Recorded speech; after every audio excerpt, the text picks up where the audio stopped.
Hello everyone, welcome to GATE notebook. अभी तक आपने गेट नोटबुक यूट्यूब चैनल को सब्सक्राइब नहीं किया है तो सब्सक्राइब कर लीजिए।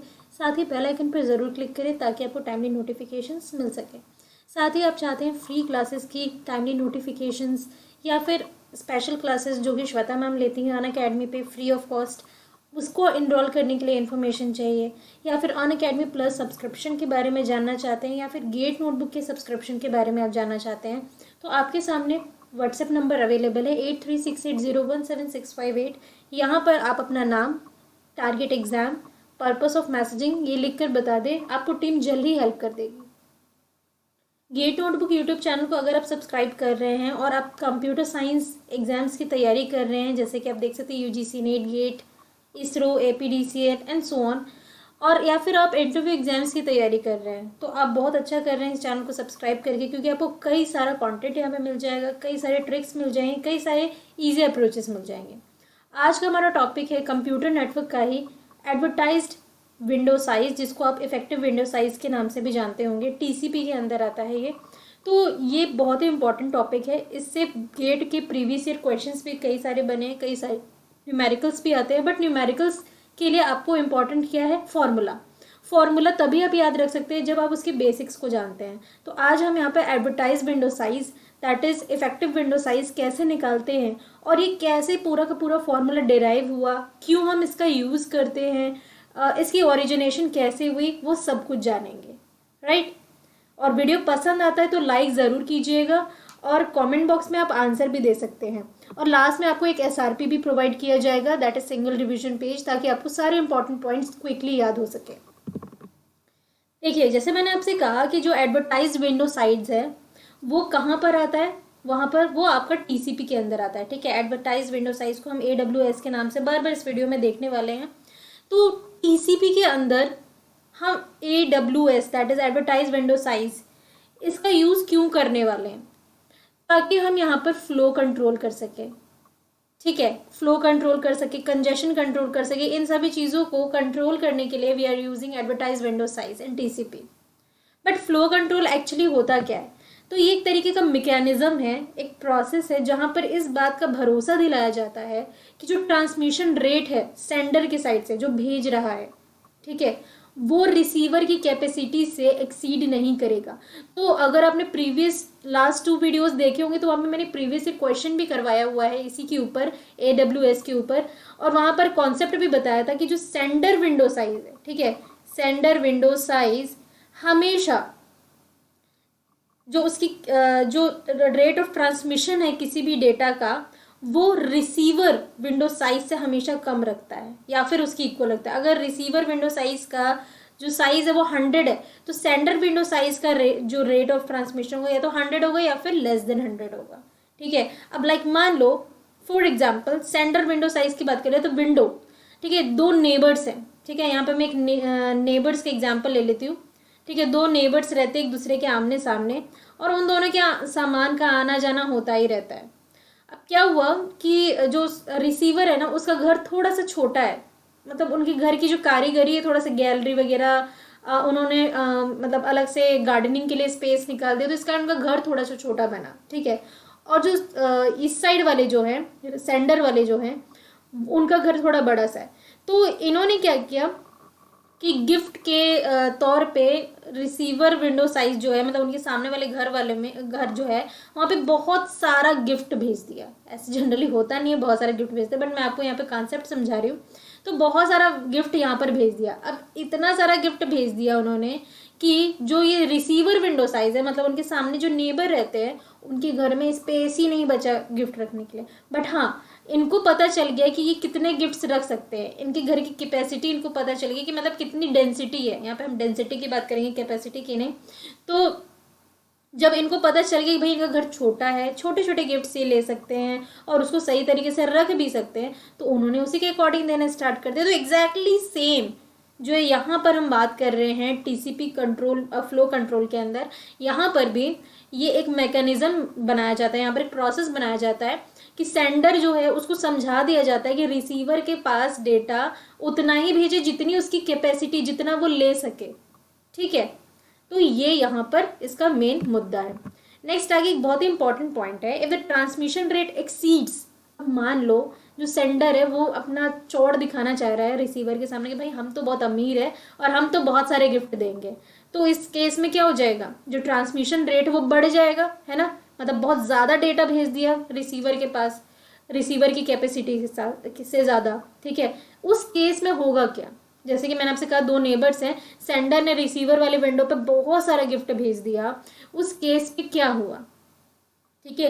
अब रिसीवर के घर में क्या हो रहा है, जब सामान बहुत ज़्यादा हो गया और जगह बहुत कम हो तो there is no buffer space left to store arriving packets when this happens and newly arriving packets are discarded. Obvious सी बात है, अब घर छोटा है, जितना सामान घुस पाएगा घुस पाएगा घुस पाएगा, और जो नहीं आ पाया वो बाकी सामान नीचे गिर जाएगा, डिस्कार्ड हो जाएगा, है ना, यही हो जाएगा ना, ठीक है। वही सेम चीज़ है कि बाकी जो नए बचे हुए पैकेट है जिनके लिए जगह ही नहीं बची, ठीक है, बफर में स्पेस ही नहीं होगा, तो फिर सामान कैसे जाएगा। बफर एक तरीके से समझो स्टोर रूम, स्टोर रूम में स्पेस नहीं है तो सामान कैसे जाएगा अंदर, और जो बाकी बचे हुए नए सामान हैं वो नीचे गिर जाएंगे, और अगर हम बात कर लें नेटवर्क के टर्म्स में तो वो डिस्कार्ड हो जाएंगे, ठीक है। तो ये पॉइंट्स आपको याद रखने हैं। आगे बात कर लेते हैं, यहाँ पर अगर हम टीसीपी फ्लो कंट्रोल की बात करें तो यहाँ पर दो बफर होते हैं। एक बफर होता है आपका सेंड बफर, ठीक है, सेंडर बफर कह सकते हो, और एक होता है रिसीव बफर जो कि रिसीवर बफर होता है। सेंड बफर का काम क्या होता है, बफर मतलब समझ लो स्टोर रूम, ठीक है, जो सेंडर के पास स्टोर रूम होता है जहां से सामान भेजा जाता है वो आपका सेंड बफर हो जाता है, और रिसीव बफर जहां पर सामान को रिसीव किया जाता है उसको रिसीवर बफर कहते हैं या रिसीव बफर कहते हैं। एक यहाँ पर कॉन्सेप्ट है रीड सिस्टम कॉल, एक फंक्शन एक मेथड है, ये क्या होता है, तो जो रिसीविंग ऐप होता है can use the read system call, इस मेथड का यूज करता है to empty the received data from the receive buffer. अब मान लो कि जो रिसीव बफर है आपका, ठीक है, जहाँ पर इसने जो रिसीवर है, अब सेंडर से जो भी सामान रिसीव करता है ना वो रिसीव बफर में ही रखता है, ठीक है। जैसे मैंने कहा कि स्टोर रूम है वहाँ पर ही सामान रखते हैं, बट कभी कभी ऐसा होता है ना स्टोर रूम में फालतू के सामान रखे होते हैं, पुराने होते हैं, हमारे पास जगह नहीं होती और हम यहाँ पर उसको रख लेते हैं, होता है ऐसा। तो वही सेम केस यहाँ पर बात की जा रही है।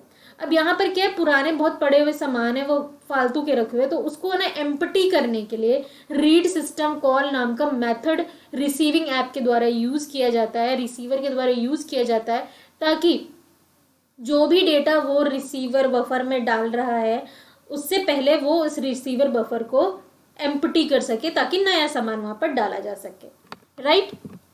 आगे बात कर रहे थे how is flow control implemented. अब यहाँ पर तो हमने बातें कर ली कि फ्लो कंट्रोल क्यों करते हैं, कैसे करते हैं, क्या होता है, बट अब इम्प्लीमेंटेशन क्या होता है, कैसे हम इस प्रोसीजर को स्टार्ट करते हैं, तो उसको वन बाय वन जानेंगे, ठीक है। बहुत इंटरेस्टिंग है, पसंद आ रहा है तो वीडियो को लाइक ज़रूर कीजिएगा और जितना ज़्यादा हो सके तो शेयर कीजिएगा।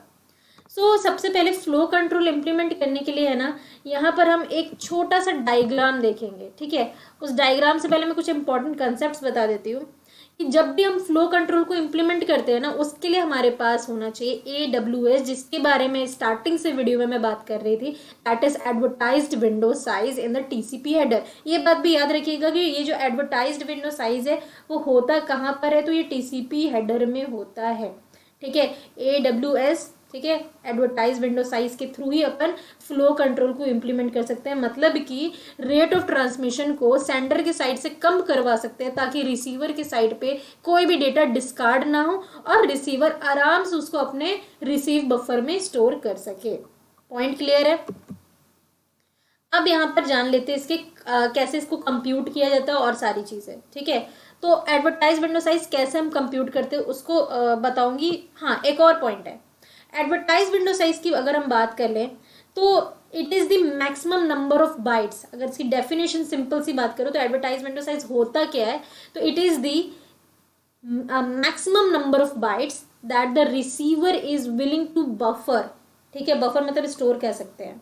रिसीवर जितना ज़्यादा डेटा, जितना नंबर ऑफ, ऑब्वियसली बात है डेटा यहाँ पे बाइट्स के टर्म्स में होता है, तो जितना ज़्यादा जो लिमिटेशन होती है, कैपेसिटी होती है बफर की रिसीवर के साइड की, उसको हम कह सकते हैं the sender should honour the receiver's request and refrain from the sending more data then the given advertise window size, ठीक है, जो भी एडवर्टाइज विंडो साइज दिया हुआ है, मतलब डेटा यहाँ पे सिंपल सी बात है, जो रिसीवर है ना, रिसीवर जितना अपनी कैपेसिटी रखता है उसी की टर्म्स में maximum number of bytes of data sender के द्वारा भेजा जाए। ठीक है, अब क्या क्या फैक्टर्स होते हैं जिसके जरिए हम एडवर्टाइज विंडो साइज को डिटरमाइन कर सकते हैं कि यस ये वाला विंडो साइज जो है आपका एडवर्टाइज्ड विंडो साइज है। तो पहला पॉइंट यहाँ पर है the size of the receive buffer. ठीक है, जो रिसीवर बफर है उसका size that the TCP connection has reserved. पहला पॉइंट तो ये कि जो भी रिसीवर बफर है उसका साइज टीसीपी कनेक्शन के द्वारा कितना रिजर्व किया गया है। दूसरा, the receive buffer size is fixed at connection established. मतलब पूरी तरीके से अगर आप देखें तो रिसीव बफर के ऊपर इसका काफी ज्यादा डिपेंडेंसी है। कैसे, वो डायग्राम्स तो और अच्छे से आप समझने वाले हो। ठीक है, देखो ये रहा आपके सामने कि कैसे हम एडवर्टाइज विंडो साइज को कंप्यूट करते हैं। तो इसके लिए ना आपको एक मैं रिसीव बफर का डायग्राम बनाने वाली हूँ। ठीक है, ये रिसीव बफर का डायग्राम की स्टार्टिंग है। This is nothing but a receive या फिर रिसीवर बफर कह सकते हो, क्योंकि एडवर्टाइज विंडो साइज आपका रिसीवर बफर पे ही होता है। इसमें हमने ना इसको 4 पार्ट्स में डिवाइड किया हुआ है और हर एक पार्ट का अपना खुद का वर्किंग है, हर एक पॉइंट में अच्छे से बताऊंगी। ये ना आपका स्टार्टिंग वाला पार्ट है। ठीक है, this is your starting part, right. यहाँ पर क्या हुआ इस वाले एरिया में कि जो डेटा है ना उसको रिसीव भी किया गया और एक्नॉलेज भी किया गया, लेकिन प्रोसेस के द्वारा रीड नहीं किया गया है। ठीक है, डेटा आ गया है, ठीक है, मतलब रिसीवर ने रिसीव कर लिया है डेटा और बता भी दिया है कि हाँ भाई हमें डेटा मिल गया, सेंडर को कंफर्म कर दिया, लेकिन अभी उस डेटा को पढ़ा नहीं है। ठीक है, इतनी चीजें हो गई है। मतलब ये यहाँ से एक पॉइंट आपको क्लियर हो जाएगा कि यही वो लास्ट बाइट रीड, यहीं पर लास्ट बाइट रीड हुआ होगा। हर एक चीजें यहीं पर हम लास्ट बाइट रीड करेंगे, तो इसलिए यहाँ पर लास्ट बाइट रीड भी होता है। ठीक है, पॉइंट क्लियर है। अभी अगले पे जाएंगे। अगले पे क्या होगा, यहाँ पर डेटा को रिसीव भी नहीं किया गया। यहाँ पर क्या था, डेटा रिसीव हो गया, एक्नॉलेज हो गया, बस रीड नहीं हुआ है। यहाँ पर डेटा रिसीव नहीं हुआ है। ठीक है, इसलिए इसको ना हम थोड़ा सा डार्क कर देंगे। ठीक है, अब आगे चलेंगे तो यहाँ पर क्या होगा उसको जानो। यहाँ पर क्या होगा, डेटा रिसीव हो गया, बफर भी हो गया, स्टोर भी हो गया। ठीक है, लेकिन एक्नॉलेज नहीं किया गया, राइट। एक्नॉलेज नहीं किया गया मतलब ये कि अभी तक सेंडर को बताया नहीं गया है कि हमने डेटा को रिसीव कर लिया है। मतलब यहाँ पर एक पॉइंट ये कह सकते हैं लास्ट बाइट रिसीव। ठीक है, यहाँ पर हम ये कह सकते हैं कि डेटा को जब भी लास्टली रिसीव किया गया है तो यहीं पर रिसीव किया गया है। अभी लास्ट इस वाले स्टेज पे चलते हैं। इस वाले स्टेज पे क्या, ये सबसे इंपॉर्टेंट है और यही यहाँ पर गेम चेंजर, और इसी के बारे में हम बात करने वाले हैं क्योंकि यही है आपका AWS। ठीक है, AWS में होता क्या है कि ये एक स्पेयर रूम होता है। स्पेयर रूम मतलब ब्लैंक, खाली, क्योंकि जैसा मैंने आपको बताया यहाँ पर डेटा को हमने अभी तक रिसीव भी नहीं किया है ना ही डाला, मतलब अभी हम यहाँ पे डेटा को डालेंगे, डाला नहीं है हमने। ठीक है, तो इसलिए ये आपका एडवर्टाइज्ड विंडो साइज होता है और इसको हम स्पेयर रूम कहते हैं। पॉइंट क्लियर है। अब यहाँ पर हमने कैलकुलेट करना है कि एडवर्टाइज विंडो साइज कैसे कैलकुलेट करते हैं, बट उससे पहले एक बात बता दूं कि ये जो इतना एरिया है ना जहां तक डेटा को रिसीव किया गया था, एक्नॉलेज किया गया था, ठीक है, इस तरीके से, जैसे कि आप कह सकते हैं जहां पर लास्ट बाइट रीड किया गया है और जहां पर लास्ट बाइट को रिसीव किया गया है, यहाँ से लेके यहाँ तक का एरिया ऑलरेडी, ये स्पेस ऑलरेडी रिसीव बफर के अंदर हमने यूज कर लिया है। ठीक है, इसलिए मैंने इसको light brown, then moderate brown and dark brown में किया है, क्योंकि ये पार्ट आपका यूज्ड पार्ट है। ठीक है, और ये जो ग्रीन वाला पार्ट है, जैसे मैंने आपसे कहा कि ब्लैंक है, स्पेयर रूम में खाली, यहाँ पे अभी हमने डेटा को डालना है और यही आपका एडवर्टाइज्ड विंडो साइज है। और ये पूरा टोटल यहाँ से लेकर यहाँ तक का जो एरिया है, इस पूरे को हम कहेंगे रिसीव बफर या फिर साइज ऑफ रिसीव बफर। ठीक है, तो एक बात आपको यहाँ पे क्लियर पता चली होगी कि हमने अगर स्पेयर रूम को फाइंड आउट करना है तो स्पेयर रूम क्या है, पार्ट है रिसीव बफर का, है ना। तो रिसीव बफर में से अगर मैं लास्ट बाइट रीड, ठीक है, और लास्ट बाइट रिसीव को हटा दूं तो क्या मुझे स्पेयर रूम मिल जाएगा? क्योंकि इन तीनों का addition is equal to receive buffer. And I यहाँ पर हमें क्या कैलकुलेट करना है, advertise window size that is effective window size. तो ऑब्वियस ही बात है, मुझे इफेक्टिव विंडो साइज या एडवर्टाइज विंडो साइज निकालने के लिए रिसीव बफर में से इन दोनों के को माइनस करना होगा, सिंपल। तो यही यहाँ पर फॉर्मूला है, advertise window size is equal to receive buffer minus last byte received minus last byte read. ठीक है, इनको कर देंगे माइनस और आपको मिल जाएगा क्या, advertise window size. Sender won't overflow receiver's buffer by transmitting too much too fast. अब यहाँ पर एक रिस्पॉन्सिबिलिटी सेंडर की यही होती है कि वो इतना ज़्यादा डेटा ना भेजे और इतनी फास्ट डेटा ना भेजे कि रिसीवर का जो बफर है, जो स्टोर रूम है रिसीवर का, वो ओवरफ्लो हो जाए और डेटा को डिस्कार्ड करना पड़े। तो ये रिस्पॉन्सिबिलिटी यहाँ पर सेंडर की होती है। पॉइंट क्लियर है? तो आई थिंक सारे पॉइंट्स आपको यहाँ पे क्लियर हो गए होंगे। एडवर्टाइज विंडो साइड कैसे वर्क करता है, इसकी पूरी की पूरी डायग्राम के साथ मैंने एक्सप्लेनेशन आपको दी है। और ये रहा आपके सामने एसआरपी। सारे पॉइंट्स मैंने यहाँ पे इकट्ठे कर दिए हैं कि आपका जो फ्लो कंट्रोल क्या होता है, उसकी क्या रिस्पॉन्सिबिलिटी होती है जब आपका रिसीवर बफर ओवरफ्लो हो जाता है, जब सेंडर उसको ज़्यादा डेटा भेजने लग जाता है रिसीवर की कैपेसिटी से, तो वहाँ पर डेटा डिस्कार्ड हो जाते हैं। जब भी रिसीवर बफर को हमने खाली करना होता है, डेटा उसमें से हटाना होता है, तो हम वहाँ पर रीड सिस्टम कॉल मेथड का यूज़ करते हैं। अगर हमने फ्लो कंट्रोल को इम्प्लीमेंट करना है, then we need to find out the advertise window size in the TCP header, right. Advertise window size क्या होता है वो हमने जान लिया, उसको कैलकुलेट कैसे करते हैं वो हमने जान लिया, क्या फैक्टर्स है जो एडवर्टाइज विंडो साइज को डिटरमाइन करने में हेल्प करते हैं। टोटल 2 बफर होते हैं फ्लो कंट्रोल के अंदर, पहला होता है आपका सेंड बफर, तो दूसरा होता है आपका रिसीव बफर। ठीक है, ये सारी चीज़ें आपको एक सिंगल रिविजन पेज में मिल गई है। वीडियो पसंद आ रहा है, लाइक करना ना भूलें, जितना ज़्यादा हो सके शेयर करें ताकि ज़्यादा से ज़्यादा लोगों को हेल्प मिल सके। Thank you, keep learning, keep practising.